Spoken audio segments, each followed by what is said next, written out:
Hello guys, welcome back to yet another episode of Gyan Ka Dabba. Gyan Ka Dabba. And in today's episode, we're going to talk about the 5 questions you should be asking yourself when looking at your YouTube channel analytics. Now, your channel analytics can provide you with a lot of helpful data concerning your channel's level of success or the lack of it. However, if you don't know what to look for, it might be a challenge to understand that data. It's much easier if you go in with a few guiding questions in mind. Now, here are the questions you should be asking yourself when looking at your channel analytics. Now, the first question you need to ask yourself is, do viewers enjoy my videos? Now, there are several key analytics that reveal how your viewers feel about your content. These analytics measure your audience retention.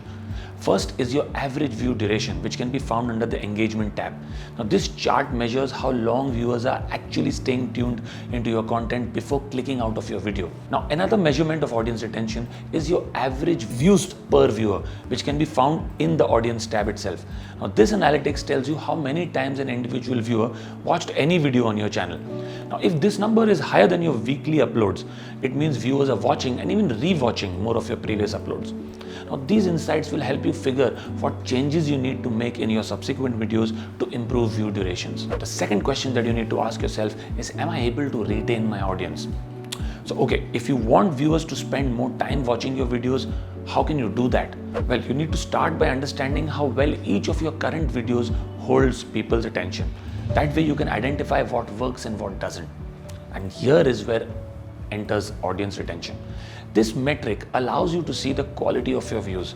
Now, with it, you're able to uncover the point in the video where people stopped watching.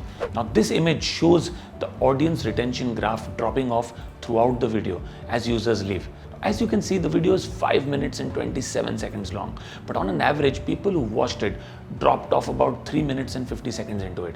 Now, that's about 70% of the video.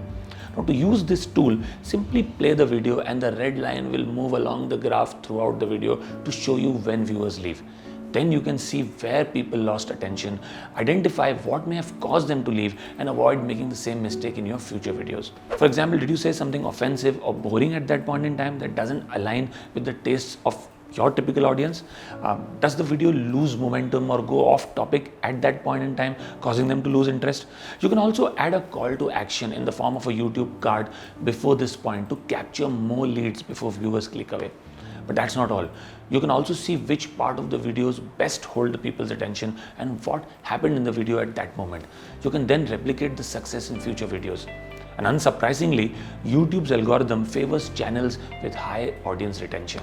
Now, in addition to the standard audience retention, you're also able to see relative audience retention. Now, this shows you how well each of your videos retains viewers compared to other YouTube videos of a similar length.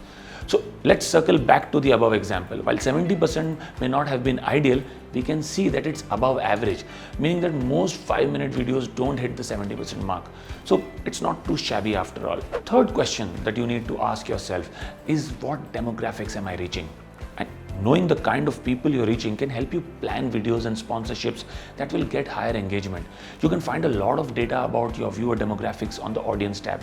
To get to the most important information, click see more under the chart.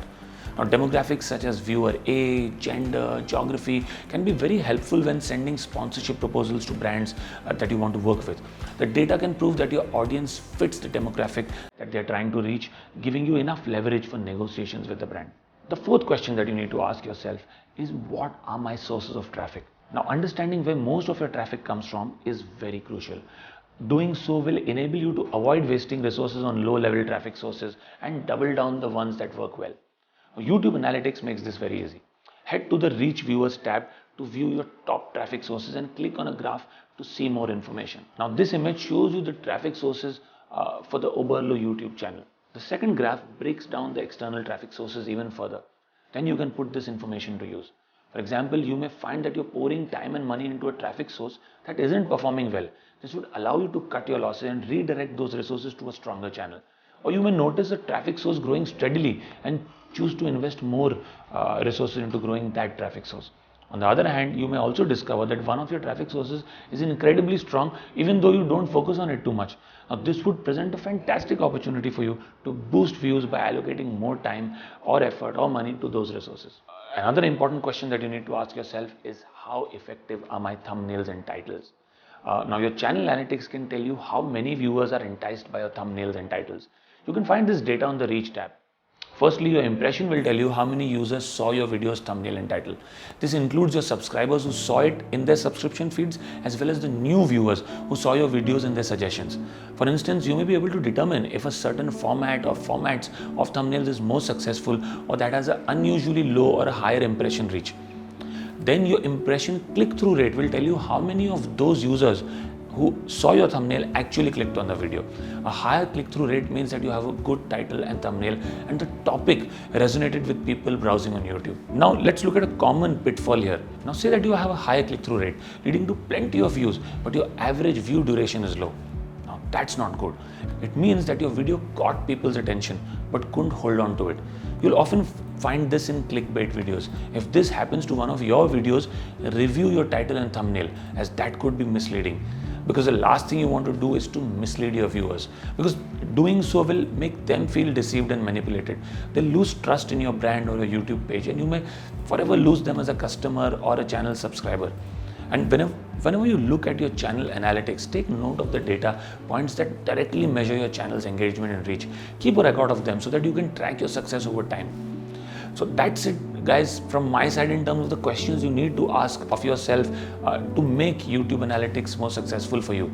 Now, YouTube Analytics is a treasure trove of actionable insights that can help you improve your videos and grow your channel. It might look intimidating at first, but it just takes a simple overview to help you on your way to mastering YouTube analysis and taking full advantage of all the amazing features and intelligence that is present there. Remember, YouTube's algorithm heavily rewards high watch time and audience retention. So the best wisdom I can impart, or anyone can impart, is to keep your viewers engaged and coming back for more. And this is a constant process that should never stop. It's not a destination, it's a continuous journey. Even if you're smashing your goals left, right, and center on YouTube, remember that you must constantly monitor your YouTube channel analytics. The top performers on YouTube are always digging into their YouTube analytics. They're digging into their metrics to see what's working, what's not working, and how can they bridge the gaps.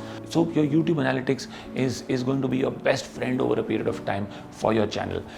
So guys, that's it from my side. These were the top 5 questions according to us that you should be asking yourself when you look at YouTube analytics. If there is anything else that has been helpful according to you, or which has helped you improve, create better videos by studying those analytics, do let us know. Do share your views in the comment section below. And if you've liked our video, please do subscribe to our channel for many more such videos. Please do keep coming back, and we'll see you soon. Thank you.